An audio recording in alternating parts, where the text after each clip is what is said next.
आजकाल जिथे जातात तिथे विद्यार्थी सेल्फी काढतात, मात्र आपल्या समस्या सांगत नाहीत, अशी खंत अमित ठाकरे यांनी व्यक्त केली. आंदोलन सुरू झाल्यापासून विद्यार्थ्यांसाठी काहीतरी करायला हवे असे सतत वाटत असल्याचे त्यांनी सांगितले. यावेळी भाजप नेते अमित साटम यांच्यावरही त्यांनी जोरदार टीका केली. मराठी भाषेबाबत साटम यांना आस्था नसल्याचा आरोप त्यांनी केलाय. कुठेतरी सरकार आता जे जेनझी करतंय, जिकडे 21 मुलांनी आत्महत्या केली, तिकडे तुम्हाला नाही वाटलं त्यांच्या पाठीशी उभं राहावं? जिकडे आंदोलनं झाली, जिकडे काठ्यांमध्ये खेळ ठोकून लोकांना मारलं गेलं, हातपाय तोडले गेले, केसेस टाकले गेले, तिकडे तुम्हाला महाराष्ट्र सरकारला नाही वाटलं कुठेतरी बोलावं?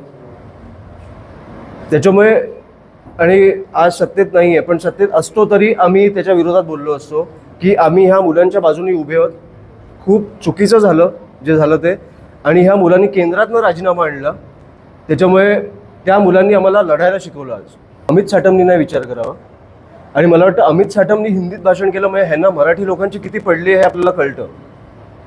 आज आपले परिवहन मंत्री जेव्हा येऊन समोर तुमच्या सांगतायत की मराठी शिकणं अनिवार्य आहे, तुम्ही शिकलंच पाहिजे, तिकडे मुख्यमंत्री साहेब येऊन बोलतायत की नाही शिकलं तरी आम्ही एक्सटेन्शन देऊ. किती 10 वर्षाचं देणार आहात का?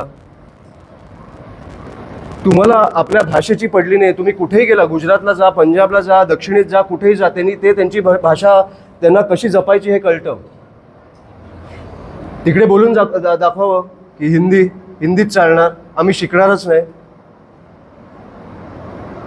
आम्ही काय, आता काल मी त्या आपल्या आकांक्षेच्या घरी गेलो, ते हिंदी भाषिक होते, पण ते आपल्या मराठीवर काय तुम्ही त्यांना मराठी आवडत नाही असं नव्हतं, पण तिकडे ती परिस्थिती होती की मला हिंदीत बोलावं लागलं त्यांच्याशी.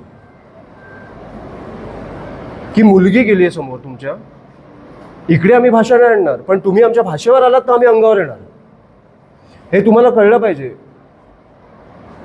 आणि अमित साटमला भुंकायलाच ठेवलंय, त्याच्यामुळे त्यांनी त्याचं काम करावं. उत्तम करतोय तो. मला अशा लोकांच्या, मी काय बोलू ह्या लोकांवर? तुम्हाला स्वतःच्या भाषेची पडली नाही, राज्याची पडली नाही आहे. अमित साटम तोच ना जो हसला मृत्यूवर, लोकांच्या मृत्यूवर जो माणूस हसतोय,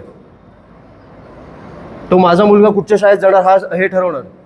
लोकांवर झाड पडून पॉटहोलमध्ये जाऊन जो माणूस हसतोय तो ठरवणार माझा मुलगा कुठच्या शाळेत जायला पाहिजे. आदिवासी विद्यार्थी गेल्या 14 दिवसांपासून आंदोलन करत असून GR रद्द झाला असला तरी जाहीर केलेला 1 कोटी रुपयांचा निधी अद्याप मिळालेला नसल्याचंही त्यांनी नमूद केलं. पेपरफुटी रोखण्यासाठी सरकारने ठोस पावले उचलावीत अशी मागणी करत सध्याचे सरकार जबाबदारीने काम करत नसल्याचा आरोपही अमित ठाकरे यांनी केलाय. राज्यभरातील 36 जिल्हे आणि 255 तालुक्यांमध्ये आपला दौरा सुरू राहणार असंही त्यांनी यावेळी सांगितलं. न्यूज डेस्क, आपलं नाशिक.